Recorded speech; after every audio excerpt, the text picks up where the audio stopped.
할렐루야. 오늘은 그리스도라 하는 예수라는 제목으로 말씀드리도록 하겠습니다. 무더운 날임에도 불구하고 예배에 참석해 주셔서 감사드립니다. 오늘 나오신 성도님들은 더욱 건강하시기를 기도합니다. 네. 건강하게 살려고 노력하면 건강해지는 것 같아요. 나는 80까지 살아야지 한 사람은, 그렇게 말하는 사람은 딱 80만 산대요. 그럼 어떻게 해야 돼요? 따라합시다. 나는 100세도 산다. 아니 좀 더 쓸까? 한 105세까지 살까요 우리? 아니 마음 먹고 달렸어. 제가 보긴 그래요. 건강도 마음 먹게 달린 것 같아요. 자, 지난주에 예수님 감람산에 올라가셔서 겟세마네의 기도, 그 겟세마네가 어떤 곳이냐면 기름 짜는 곳이라 했습니다. 감람을 짜는 곳에 가서 기름은 안 짜시고 온몸에 진액을 다 짜내시면서 하나님께 기도하셨습니다. 하나님, 이 잔을 좀 내게서 옮겨주시면 안 될까요? 하고 참 인간적인 모습을 예수님 보여주시고 계십니다. 그 기도가 혼자 하기 힘드니까 제자들한테 좀 같이 기도 좀 해주세요 라고 부탁했는데 다 자고 있네. 그나마 좀 더 좋은 그 제자들이라고 생각했던 베드로, 안드레, 요셉 아주 좀 잘하고 있는 애들, 먼저 나하고 좀 친숙했던 사람들 좀 더 데리고 가서 한번 기도해줘 했더니 여전히 또 그들도 자고 있네. 믿을 사람 하나도 없습니다. 그렇죠? 예수님이 12제자를 그렇게 데리고 다녀도 예수님과 함께 이렇게 애써서 기도해 줄 사람이 없더라. 현대 교회들도 그렇지 않는가라고 제가 말씀드렸습니다. 예수님의 기도에 공감하기보다는, 예수님의 십자가 사건에 공감하기보다는 이상하게 하나의 사건으로 치부하고 넘기죠. 예수님은 신이시니까 그럴 수 있어라고. 그래서 저는 현대 교회도 많은 이들이 잠들어 있습니다라고 말씀드리고 싶어요. 무감각하다라는 거죠. 기독교는 편안함을 추구하는 종교가 아닙니다. 기독교는 지금도 매년 순교자가 나오고 있는 종교입니다. 기독교는 핍박의 종교이기도 하고 고통하기도 합니다. 그러므로 깨어서 기도하라는 말씀 여러분 잊지 않으셨으면 좋겠습니다. 항상 깨어서 기도할 수 있는 사람들이 되시길 부탁합니다. 아멘. 여러분, 사람이 죽을 때 얼마나 힘들까요? 사람이 죽게 된다면 아주 큰 고통이 있을 것 같아요. 근데 그 고통을 예수님도 당하셨습니다. 그것도 우리가 당해야 될 고통보다 더 심각하게 예수님은 죽음의 고통을 당하고 계십니다. 오늘은 그 얘기를 좀 하려고 해요. 예수님은 새벽 6시, 따라합시다. 6시. 새벽 6시입니다. 그 6시에 대제사장들 그리고 군병들이 예수님을 칭칭 공연해가지고 총독한테 끌고 갑니다. 그 새벽에 총독을 깨워가지고 예수님을 그 앞에 세우고 뭐라고 하냐면 이 사람이 왕이라고 했어요. 예루살렘의 왕. 그러니까 이 사람을 죽여주시오. 왜? 이 사람은 지금 왕이라고 했으니까 로마한테도 굉장히 위해가 되지 않습니까? 당장 죽여주시오. 그렇게 말합니다. 예수님이 끌려가는 모습을 또 앞에는 베드로가 보고 있었다 했잖아요. 베드로가 보고 있다가 103번 불이 나고 도망갔다 했죠. 근데 또 한 사람이 예수님을 지켜보고 있었습니다. 그 사람이 이름이 누구냐면 가룟 유다입니다. 이 가룟 유다는 예수님이 잡혀가는 모습을 그냥 지켜보고 있어요. 개처럼 끌려가는 모습을 보고 있어요. 근데 그 모습 보니까 마음이 너무 괴로운 거예요. 이 유다가 자기가 예수님을 팔았다는 것 때문에 너무 괴로웠어요. 그래서 은 30을 제사장한테 돌려주려고 갔어요. 그랬더니 이 사람 이미 재판 받아야 된다고 돌려주는 것을 받지도 않네. 후회를 받지만 소용이 없었어요. 이 사람은 그날 도저히 그 슬픔을 견디지 못하고 목매달아 죽었대요. 유일하게 예수님의 12제자 중에 자살한 사람이 가룟 유다, 배신자 가룟 유다. 예수님은 그를 뭐라 그랬냐면 태어나지 않았으면 좋았을 뻔했다라고 말씀하시고 계십니다. 대제사장들은 이미 예수를 판 돈을 다시 금고에 넣을 수 없다, 성전 금고에 넣을 수 없다 해서 시종들한테 저 나가서 토기장의 밭을 사라 라고 던져줍니다. 그 토기장의 밭이 무엇이 되냐면 나그네들의 무덤이 되었다고 말합니다. 사람들은 그 밭을 뭐라고 불렀냐면 피밭이라고 불렀습니다. 피밭. 피로 산 돈이라는 얘기입니다. 자, 이 또한 오래전에 스가랴에서 예언되었던 얘기입니다. 이 구약에 예수님이 십자가에 달리는 그 모든 과정은 예수님이 이미 구약에 예언되었던 일을 성취하기 위해서 걸어가고 계십니다. 스가랴 11장 12절에 말하기를 양이 말을 하거든요. 그 가격 매겨진 자 곧 이스라엘 자손 중에 가격 매긴 자의 가격 곧 은 30을 가지고 토기장의 밭을 값으로 주었으니 이는 주께서 내게 명하신 바 같으니라. 이게 구약에 있는 내용입니다. 구약에 있는 내용이 진짜 토기장의 밭을 사서 그 값으로 샀다 이렇게 되어 있습니다. 그 예언이 이루어지는 거죠. 마태복음은 하나님을 믿는 사람들에게 쓰는 책입니다. 마태복음은 하나님을 모르는 사람한테 쓰는 게 아니에요. 예수 그리스도가 우리의 진짜 메시아다라는 것을 강조하기 위해서 쓰는 겁니다. 제가 지금 마태복음을 여러분한테 설명하는 이유도 이 마태복음 여러분 다 예수님 믿잖아요. 그런데 많은 이들이 하나님을 믿는다 하면서 예수를 진짜 그리스도로 진짜 메시아로 인식하는 사람들이 많지 않더라고요. 그래서 제가 복음서를 강조하지만 그 중에 마태복음을 여러분한테 강조하는 겁니다. 새벽 6시 로마의 총독 앞에 예수님이 끌려갑니다. 밤새 대제사장들하고 서기관들한테 군병들한테 시달리다가 새벽 6시에 총독한테 끌려왔습니다. 죽여달라고.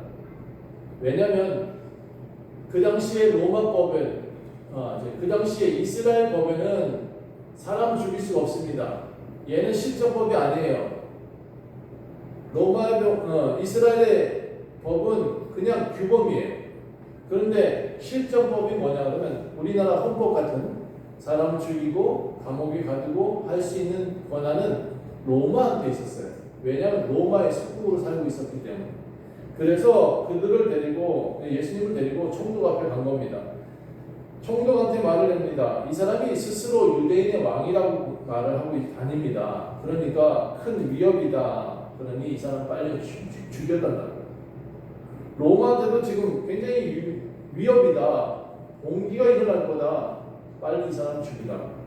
그래서 빌라도가 물어봅니다. 너가 유대인의 왕이 맞아? 라고 물어봐요. 그러자 예수님이 내 말이 옳도다라고 말을 해요. 스스로 내가 유대인의 왕이다라고 말을 하지 않았어요. 그러니까 당신 말이 옳습니다라고 말을 하니까 이 빌라도가 판결을 못해요. 왜냐하면 시인하지 않았어요. 당신 말이 옳을 뿐이야 라고 말을 했습니다. 정확히 시인했다고 표현하지 않았어요. 그래서 애매한 거예요. 죽일 수가 없는 거예요. 옆에 대제사장들과 장로들이 막 소리 지릅니다. 저 보시오, 당신 말이 옳다고 했지 않습니까? 그러면 유대인의 왕이라고 시인한 거지. 그러니까 죽여주시오. 그런데 빌라도 입장에서는 정확하게 뭐라죠? 말을 안 했어. 정확한 근거가 없어. 사형을 언도하기 어려웠던 거죠. 예수님은 스스로 나는 죄가 없어. 그러니 풀어주시오 라고 했으면 빌라도는 아마 풀어줬을 겁니다. 그런데 아무런 대답을 안 해요. 예수님 묵묵히 그냥 그 앞에서 아무 말도 안 해. 빌라도가 이 사람을 예수를 설득합니다. 예수 당신을 죽이려고 이렇게 많은 증인들이 증언을 하는데 이게 듣지 못하고 있는 거냐고. 항변을 해. 항변하면 살 수 있어 라고 직접 이 빌라도가 가르쳐 줍니다. 그런데 아무런 대답을 하지 않아요. 그래서 한 가지 묘수를 예수님을 풀어주려고 묘안을 짜요. 그게 뭐냐 그러면 명절 때가 되면 사람들이 막 한 사람 풀어달라고 요청을 하면 풀어주는 전례가 있었어. 그래서 사람들이 누굴 풀어줄까라고 말하면 아마 예수를 풀어줄 거야, 풀어달라고 요청할 거야라고 생각을 했어요. 빌라도는 그랬는데 갑자기 물었죠. 이 죄인 중에 바라바하고 예수 중에 누구를 풀어줄까라고 물었더니 웬일 거기 있던 사람들이 모두 다 흉악한 죄인 바라바를 풀어주시오라고 말합니다. 그리고 이분들이 다 짜고 왔구나 빌라도가 그렇게 생각합니다. 야 어떻게 해야지? 이 사람을 풀어주고 싶은데 휴정하고 집에 들어가 버립니다. 그리고 잠깐 들어가가지고 어떻게 하면 좋을까 했는데 그의 아내가 나와서 이렇게 말합니다. 제가요 오늘 밤에 자다가 일어나서 지금 난리가 나서 나오니 꿈자리가 너무 사나워요. 저 사람이 나타나가지고 내 꿈속에서 너무 사납게 했어요. 저 사람을 건들지 마세요. 이 부인도 빌라도한테 총독한테 저 사람 죽이지 말라고 부탁을 해요. 그런데요 다시 재판장에 나가보니까 사람들이 계속 예수를 죽여라, 예수를 죽여라 하고 외치고 있습니다. 다시 물어봤어요. 진짜 예수를 죽여? 바라바 아니고? 근데 역시 바라바를 놓아주시오, 바라바를 놓아주시오 이러고 있습니다. 총독 입장에서는 너무 황당해요. 이 사람은 죄가 없는데 죽여야 돼요. 그러면 그리스도라는 예수를 내가 어떻게 하면 좋겠냐라고 물으니까 사람들이 예수를 십자가에 못 박아야 된다 그렇게 외쳐대는 거예요. 십자가 이 형벌을 누가 내렸냐면 빌라도가 내린 게 아니에요. 빌라도가 이 십자가형을 내려서 죽이라고 표현하지 않았어요. 누가요? 유대인들이. 도무지 말 통하지 않아요. 그래서 회중들한테 소리 지릅니다. 나는 그를 죽일 수 없고 그의 죄를 모르겠다. 너희 죄는 너희가 담당하라면서 손을 씻어요. 물을 갖다 하는. 그런데 그 사람들이 하는 얘기가 자기가 해야 될 말도 하지 말아야 될 건 모르는 것 같아요. 기독교인이 정말 하지 말아야 될 말 중 하나가 뭐냐면 주님 내가 죄를 다 짊어지겠습니다. 내 아이는 살려주세요. 이렇게 표현하면 안 돼요. 왜냐하면 내 집안에 저를 살려주시고 내 집안의 모든 죄를 돌려주세요. 이렇게 말하면 안 돼요. 근데 이 사람들이 예수를 죽이라고 표현하고 이 빌라도한테 이렇게 말해요. 그래 그 피를 우리와 우리 자손에게 돌려주시오. 그러니까 우리가 요구하는 대로 그 예수를 죽이시오. 제가 보니까 이 말대로 지금 이스라엘은 계속 전쟁을 합니다. 앞으로도 그 이스라엘 사람들의 피는 계속 흘리게 될 겁니다. 왜? 자기들이 그렇게 요청을 했어요. 그 피를 우리한테 돌리시고 우리 자손에게 돌려주시오. 그러니까 아마 이 말만 안 했어도 유대인의 대학살은 없었을지도 몰라요. 이 말만 안 했어도 유대인들이 그렇게 디아스포라로 떠오르지 않았을지도 몰라요. 그런데 대제사장들과 유대인들이 그 예수를 죽이면서 이 피를 우리와 우리 자손에게 돌려주시오라고 돌리시고 저 예수를 죽이시오라고 했기 때문에 이스라엘은 계속해서 전쟁을 할 겁니다. 자, 그래서 우리가 여러분 사도신경 배우죠. 오늘은 제가 안 했지만 사도신경 내용 중에 틀린 내용이 하나 있어요. 뭐냐면 본디오 빌라도에게 고난을 받으사 십자가에 못 박혀 죽으시고 이거 틀린 내용입니다. 내용의 사실은 본디오 빌라도가 예수를 고난을 받게 해서 십자가에 죽인 게 아니에요. 유대인들에게 고난을 받으사 십자가에 죽으셨다라고 표현해야 돼요. 그러니까 제가 사실 이제 사도신경을 안 하는 이유 중에 하나가 그것도 있어요. 유대인에게 고난을 받았다고 해야 되는데 이게 본디오 빌라도에게 솔직히 죄는 없지 않지만 본디오 빌라도에도 죄는 없지 않지만 솔직히 본디오 빌라도가 사형선고를 내린 게 아니에요. 십자가형은 유대인이 요청한 거지.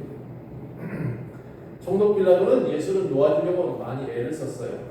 당시 로마법을 집행에는 집행관이기 때문에 어쩔 수 없이 유대인의 바람을 들어준 것 뿐이에요. 결국 검사들, 대제사장들 이 사람들이 죄를 정하고 예수를 죽여달라고 한 십자가에서 죽인 사건이에요. 이거는 억울한 사건이에요. 로마법도 왜곡되어지는 거고요. 말도 안 되는 증인들을 불러다가 말 그대로 희대의 사기 사건이에요. 사기 사건으로 예수가 죽은 거예요. 총독의 군병들은 예수를 데리고 관정 안에 들어갑니다. 그때가 한 7시쯤 됐을 거예요. 7시 되기 전쯤 그 당시 군인들이 모인 관정에서 예수님의 옷을 벗기고 홍포를 입혀요. 빨간 옷을 입혔다는 얘기입니다. 그리고 가시관을 엮어서 머리에 관을 씌워버려요. 갈대를 예수님 오른손에 들게 만들었어요. 그리고 그 앞에 무릎을 꿇고 희롱을 해요. 유대인의 왕이여 평안할지어다. 그리고 일어서자마자 퇴 하고 이 침을 뱉어요. 갈대를 빼앗아가지고 예수님 머리를 막 때립니다. 희롱을 한 후에 홍포를 다시 벗기고 그 옷을 입혀서 예수님을 십자가에 못 박아 끌고 갑니다. 원래 이 홍포는 왕이 입는 자색 옷을 가리키고요. 오른손에 갈대를 들었다는 것은 왕이 들고 지시하는 홀이라는 게 있어요. 이렇게 생겼어요. 약간의 지팡이 비슷하게 생겼는데 홀이라는 그 권위의 상징이에요. 그런데 갈대를 들게 하고 홍포를 입히고 예수님을 조롱하고 그 갈대로 머리를 때리고 조롱당하신 후에 예수님이 십자가를 듭니다. 이 십자가가 어떻게 생겼냐면 한 오전 7시쯤 이제 출발하기 시작하는데 예수님이 짊어진 십자가는 사람 키보다 조금 더 커요. 양쪽 손을 벌리면 손에 벌리는 것보다 약간 더 깁니다. 가로나무예요. 이게 약 37km에서 한 50km 정도 되는 나무예요. 들고 올라가면서 언덕 위에 올라가면 세로 나무가 땅에 눕혀져 있어요. 이 기둥은 좀 길어요. 수없이 채찍을 맞아서 온몸에 피가 흐르고 있는 상태에서 예수님이 이 한 50km 이상 되는 나무를 짊어지고 올라갑니다. 몇 번 넘어졌을까요? 수없이 넘어져요. 예수님이 자꾸 넘어지니까 구경꾼 중에 한 사람을 불러내서 그 사람에게 짊어지게 합니다. 이 사람이 구레네 시몬이라는 사람입니다. 검은 사람이에요. 흑인이었던 것 같아요. 억지로 십자가를 지게 한 이 구레네 시몬, 나중에 이 사람 집안은 복을 받았다 그래요. 커피가 나는 나라 민족의 사람입니다. 아프리카의 민족 중에서 가장 아프리카 못 살잖아요. 여기 에티오피아 사람. 이 사람은 잘 산답니다. 억지로 십자가를 지었는데 여러분 억지로 예수님 믿고 있죠 지금? 그래도 복 받을 줄 믿습니다. 네. 그래서 온몸에 그 십자가를 짊어지고 이제 9시가 되어지자 골고다 언덕에 올라갔습니다. 몇 시? 오전 9시. 오전 9시입니다. 그 나무를 들고 온 나무를 내려놓고 세로 기둥에 이제 고정해서 못을 박습니다. 아주 앞뒤로 튼튼하게 박아요. 그런 다음에 예수님을 양팔을 묶습니다. 눕힌 채로. 그리고 양쪽 어깨에 끈 옆에 사이를 묶어놓은 다음에 손을 벌리게 하고 못을 치는데 녹슨 못이 어디를 치느냐? 여기 치는 게 아닙니다. 여기 치면 찢어져 나가거든요. 뼈와 뼈 사이입니다. 여기를 쳐서 구멍을 뚫어서 망치로 쳐버립니다. 딱 2대만 치면 들어갑니다. 얼마나 세게 쳤는지. 이 뼈 사이에 치는 이유는 뭐냐면 떨어져도요 걸리잖아요.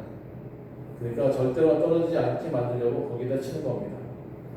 그 다음에 다리를 포갭니다. 다리를 이렇게 정강이와 정강이 사이를 포개서 여기 뼈 사이와 여기 뼈 사이를 겹쳐놓은 상태에서 치는 겁니다. 대못을. 그러니까 예수님의 십자가의 모습 보면 우리가 알고 있는 이렇게 긴 다리를 가지고 포갠 이 발에 포갠 것이 아니라 정강이를 엎드려 가지고 여기다 이렇게 포개기 때문에 힘을 못 써요. 세울 수가 없어요. 손을 다리가 아파가지고 조금 올리려고 하면 다리뼈가 벌어져요. 손을 당기면요 손에 이 살이 찢어져요. 얼마나 아프겠어요, 그렇죠? 군병들은 그 사이에 사다리를 타고 올라와서 유대인의 왕이라는 죄패를 붙입니다. 지나가는 자들이 머리를 흔들며 예수를 모욕해요. 유대인의 왕이 맞아? 틀리잖아. 얘기 성전을 얻고 사흘 만에 짓는다고 한다며 사흘 만에 지어봐. 내려와봐. 내가 하나님의 아들이라면 내려와. 야, 남은 구원하고는 자기는 구원하지 못하냐? 이스라엘 왕이라며 내려와서 우리를 구원해. 대제사장과 서기관들도 필요합니다. 하나님을 신뢰하니 하나님이 원하시면 언제든지 그를 구원하실지라. 저 예수가 말하기를 나는 하나님의 아들이라고 했습니다. 구원해봐. 너 내려와봐. 여러분, 저는 목회자다 보니까 이 대제사장의 말이 너무나 화가 나요. 이 대제사장이 그 당시에 목사거든요. 이런 말을 하면 안 돼요. 예수님을 다른 것도 모자라서 예수님뿐만 아니라 하나님을 모독하는 일을 하고 있거든요. 하나님을 신뢰한다며 하나님이 원하시면 그를 구원하라. 하나님께 얘기하는 거예요. 지금 너무 이상하잖아요. 하나님의 아들이라며 내려와봐. 딱 정오부터 시작해서 갑자기 어두워집니다. 해가 사라지고요. 3시가 될 때까지 해가 뜨지 않습니다. 깜깜해지고 세상이 어둡습니다. 우르르 캉캉 소리가 납니다. 그런데 그 사이에 예수님이 나직하게 이렇게 소리 내십니다. 엘리 엘리 라마 사박다니 나의 하나님 나의 하나님 어찌 나를 버리십니까? 그곳에 섰던 사람들이 예수님의 소리를 듣고 신포도주를 적셔서 갈대에 끼워 마시게 하려는데 사람들이 말립니다. 가만둬. 엘리야가 와서 그를 구원하나 보자. 엘리야를 불렀잖아. 그렇게 사람들이 구경거리로 되고 조롱거리가 되어 있습니다. 온몸에 피와 물이 분리되고 있는 상태입니다. 너무 고통스러워요. 6시간 달려있으면 몸에 용을 쓰기 때문에 피와 물이 분리된답니다. 현대 의사들은 그 모습을 보고 예수님은 분명히 죽었다라고 선언을 하고 있습니다. 그 현상 때문에. 그런데 왜 예수님이 내려오지 못했을까요? 내려올 수 있는 분이잖아요. 근데 왜 예수님이 내려오지 못했죠? 첫 번째로 마태복음 26장 24절에 이런 내용이 있습니다. 마태복음 26장 24절 보면 인자는 자기에 대하여 기록된 대로 가거니와 이렇게 있어요. 인자가 자기의 기록된 대로 구약에 있는 예언을 성취하기 위해서 십자가에 죽는다라고 표현되어 있습니다. 예수님의 죽으심은 구약에 이미 예언되어 있었고 그 예언의 성취를 위해 십자가에 내려오지 못하셨다라는 표현을 쓰고 있습니다. 두 번째는 하나님께서 원하셨습니다. 이사야 53장 10절에 보면 여호와께서 그에게 상함을 받게 하기를 원하셨다라고 되어 있습니다. 상함을 받기를 원하셨다? 그가 고통당하기를 원하셨대요. 예수님께서 질고를 당하게 하신 이유는 그의 영혼을 속건제물로 드리기 위해서다라는 말도 있습니다. 자기 영혼에 수고한 것을 보고 그가 자기 영혼에 수고한 것을 보고 만족하게 여길 것이다. 속건제물이라는 표현이 있고요. 그 영혼에 수고한 것을 만족하게 하신다라는 표현도 있습니다. 하나님께서 이미 예수를 이 땅에 보내셔서 당신의 피조물들을 회복하기 위한 제물로 삼기를 원하셨다는 거죠. 그래서 예수님은 속건제물이라고 표현하고 있습니다. 근데 여기에 정말 제가 조금 충격받은 내용 하나가 뭐냐면 자기 영혼에 수고한 것을 보고 만족하게 여길 것이다. 이 단어입니다. 이 단어를 제가 계속 쳐다보면서 무엇을 느꼈냐면 하나님의 영혼, 당신의 영혼이 죽어지는 것을 보고 만족하셨어요. 당신 스스로. 예수님은 하나님이십니다. 그 하나님이 내려와서 모든 인류를 살리기 위해 자기를 치신 겁니다. 자기를 때렸다고요. 내가 만들었어. 그러니까 내 책임이야 라고 말씀하신 겁니다. 그래서 당신이 죽어야 된다라고 지금 표현하고 계신 겁니다. 나의 의로운 종이 자기 지식으로 많은 사람을 의롭게 하며 또 그들의 죄악을 친히 담당하리로다. 여기 자기 지식이라는 표현이 나오는데요. 이 표현도 우리가 알고 있는 생각하고 있는 지식, 우리가 알고 있는 대학교 나오고 박사가 되고 하는 지식이 아닙니다. 이거는 하나님이 모든 인류를 구원하기 위한 지식입니다. 이 지식이라고 표현되어 있지만 하나님이 사람을 구원하시기 위한 계획서라고 표현하시면 좋겠습니다. 어떻게 보면 그 그 계획을 아주 구약에서부터 차근차근 이루셨다가 예수님이 실행을 옮기신 사건입니다. 자, 세 번째는 이미 예수님은 당신이 십자가에 죽으시고 3일 만에 다시 살아나실 것을 아셨습니다. 내려오지 않으신 이유 중에 하나일 수도 있겠지만 솔직히 저는 이것 때문에 안 내려오셨을까? 다시 죽었다 살아날 줄 알았기 때문에? 그거는 사실 조금 퀘스천이고요. 그 전에 예수님의 인간성이 많이 드러나거든요. 겟세마네 들어가서 내가 너무 두려워. 내 마음이 지금 너무 고민되어져. 내가 지금 죽게 생겼어. 이런 표현을 쓰거든요. 되게 인간적이신 표현이세요. 그리고 엘리 엘리 라마 사박다니라는 단어도 마찬가지예요. 이 단어는 뭐라고 하냐면 나의 하나님 나의 하나님 어찌하여 나를 버리시나이까. 여러분 많이 아프죠? 암이 걸리죠?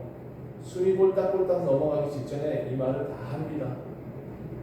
모든 사람이 다 아프고 고통스럽고 죽기 직전에 나의 하나님 나의 하나님 다 불러요. 인간의 모습이라는 거예요. 가장 인간적인 모습인 예수님의 모습을 지금 보여주고 계신 겁니다. 그래서 엘리 엘리 라마 사박다니 한 것입니다. 이게 무슨 나의 하나님 저 사람이 왜 이렇게 한탄하냐 이렇게 듣지 마시고요. 한탄이 아니고 모든 인간이 하는 내용을 예수님이 대신해 주신 겁니다. 죽기 직전에. 그러니까 여러분도 다 엘리 엘리 라마 사박다니 한다고요. 그러니까 예수님이 지금 가장 인간적인 모습으로 당시 십자가에 내려오지 못하는 이유를 지금 말하고 계십니다. 나 지금 인간이야 라고. 그런데 예수님이 겟세마네에서 기도해서 뭐라고 했죠? 결국 내 뜻대로 마옵시고 아버지 뜻대로 되기를 원합니다 라고 하면 기도하고 내려오시잖아요. 당신의 이미 죽음은 정해져 있고 십자가는 고통스러울 걸 알고 있습니다. 자, 네 번째는 예수님이 십자가에 달릴 때 내려오지 않으신 이유 중에 하나가 뭐냐면 모든 인류의 죄를 짊어지셔야 되기 때문에 그렇습니다. 모든 인류의 죄를 짊어지고 가야 됩니다. 이 죄가 짊어지고 가지지 않으면 모든 사람은 다시 계속 양을 잡아야 되고요. 심지어 자기를 십자가에 달아 죽여야 돼요. 그런데 예수님이 십자가에 죽어주심으로 모든 인류가 죄에서 벗어나게 됩니다. 이 죄는 뭐냐? 하나님을 믿지 않는 것을 죄라고 표현합니다. 죄가 뭐라고 표현했어요? 제가 항상 말씀드리잖아요. 도둑질한 거? 예, 그거 아니에요. 옆에 사람 한 대 때린 거? 한 대 맞으면 돼요. 그건 죄가 아닙니다. 그건 죄라고 표현하기는 우리는 성문법의 죄지. 우리가 기독교에서 말하고 있는 죄는 뭐냐면 우리가 죽을 수밖에 없는 죄를 죄라고 표현합니다. 그 죽을 수밖에 없는 죄가 뭐냐면 하나님을 믿지 않는 죄, 하나님을 부인하는 죄. 이 죄는 우리 영혼이 소멸시킵니다. 아니, 소멸이 아니라 지옥에서 영원히 살게 만듭니다. 그래서 이 죄를 예수님은 해결해 주셔야 됩니다. 그래서 십자가만 보면 다시 살아날 수 있도록 모든 이들이 예수만 보고 기도만 하면 다시 회복될 수 있도록 하나님께서 열쇠를 하나 주신 겁니다. 자, 네 번째는 뭐냐면 예수님과 어쨌든 가장 예수님께서 인류의 인간다운 외침을 하고 가시죠. 예, 나는 온전한 사람이다 라는 것을 말씀하고 가시기 때문에 그는 내려오지 못했습니다. 다섯 번째는 이사야의 예언을 이루기 위해서다. 구약의 예언을 계속 얘기하고 계시죠. 53장 7절에 그렇게 얘기가 나와요. 그는 곤욕을 당하여 괴로울 때도 입을 열지 아니하였으며 마치 도수장으로 끌려가는 어린 양과 털 깎는 자 앞에서 잠잠한 양같이 그의 입을 열지 아니하였도다. 총독 앞에서 입을 열지 않는 이유가 뭐냐면 양이 되기 때문에 죽어야 되는 양이기 때문에 그렇습니다. 양을 옛날에 제물로 바쳤거든요. 근데 그 제물이 도착하면 옆에 사람 이름을 물어봐요. 대제사장에. 예, 저는 김동원입니다. 그러면 그 양에게 김동원이라는 이름을 전가시켜요. 너의 죄를 이제 전가시킨다 하고 그 이름을 불러다가 양 이름을 부르고 양이여 너는 죽는다 하고 죽여요. 그게 속죄의 방법이었어요. 그러니까 양이 죽을 때 누가 죽는 거예요? 내가 죽는 거예요. 그 모습을 가지고 있었기 때문에 예수는 모든 사람의 이름을 다 짊어지고 지금 그 앞에 쓰신 거예요. 그러니까 죽어야 돼요. 그리고 당신이 죽어야 이 사람들을, 이 인류를 살릴 수 있었어요. 그래서 아무 말도 안 하셨대요. 그 고통과 신분을 당하고 끌려갔으나 그는 강포를 행하지 아니하였다. 한마디도 흔들지도 않고 반항도 안 했다는 얘기입니다. 털을 깎는 어린 양처럼 죽음을 받아들이십니다. 모든 인류의 죄를 다 짊어지시고 모든 사람의 이름을 다 짊어지고 지금 십자가에 올라가신 겁니다. 자, 우리는 어떨까요? 우리는 다 양가 돼서 그릇 막 제가 막 간답니다. 여전히 예수님 안 믿고 돌아다니고 살죠. 여전히 세상이 좋아요, 그렇죠? 그런데 여호와께서는 그 모든 사람의 죄악을 그 예수에게 다 짊어지시고 죽이신다는 거예요.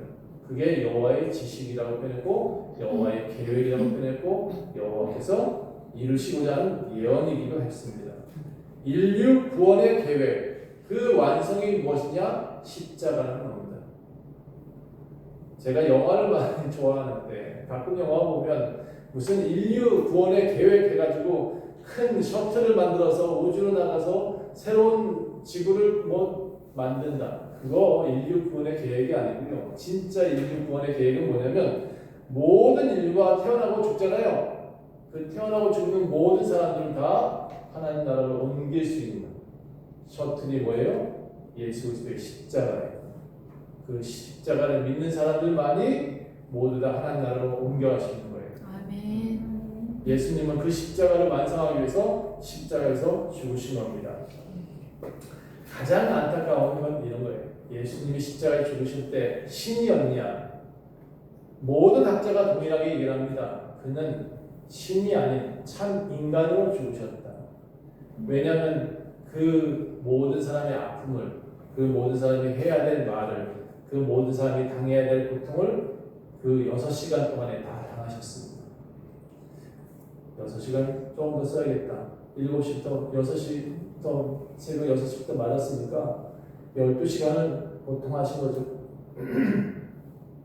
십자가 올라갈 때도 그거 짊어지고 올라왔으니까. 여러분 오늘 한 가지 아시셔야 될 것은 예수님이 십자가는 이렇게 생긴 십자가를 들고 올라가지 않으셨습니다. 뭐라고요? 어깨 넓이보다 좀 더 큰 한 50kg 되는 십자가였다는 사실을 꼭 기억하십시오. 그리고 우리가 예수님이 올라가신 이유가 뭐라고요? 따라합시다. 나의 죄를 사하시기 위해서, 나의 이름을 그분 머리 위에 전가시키기 위해서 올라갔습니다. 예수님의 십자가의 사건을 여러분 꼭 기억하십시오. 이 사건을 아는 자들만이, 이 사건을 기억하는 자들만이 하나님 나라에 갈 수 있습니다. 아멘. 제가 말씀드렸죠. 이 십자가는 하나님 나라로 가는 셔틀. 네, 이해가 되실 거라고 생각합니다. 이 사건이 없으면 여러분 하나님 나라 갈 수 없기 때문에 그는 십자가에서 내려오지 않으셨다는 사실을 꼭 기억하십시오. 기도하겠습니다. 하나님, 당신은 참 신이셨습니다. 당신은 참 인간이십니다. 그래서 우리의 모든 고통과 모든 슬픔을 다 짊어지셨습니다. 우리가 해야 될 그 아픔과 우리가 마지막에 내뱉어야 될 말까지 예수 그리스도는 다 하고 가셨습니다. 그리고 우리 모든 인류를 위해서 이제 다시 살아나신 분을 믿습니다. 우리는 부활의 종교를 믿습니다. 예수 그리스도가 다시 살아나지 아니하셨다면 우리가 무슨 소용이 있겠나이까? 우리의 이 죽음이, 이 십자가의 죽음을 기억하는 것처럼 우리도 다시 살아날 그날을 기억하며 살아가게 하여 주시옵소서. 예수 그리스도의 그 사랑을 잊지 않게 도와주시옵소서. 감사드리며 예수 그리스도의 이름으로 간절히 기도합니다.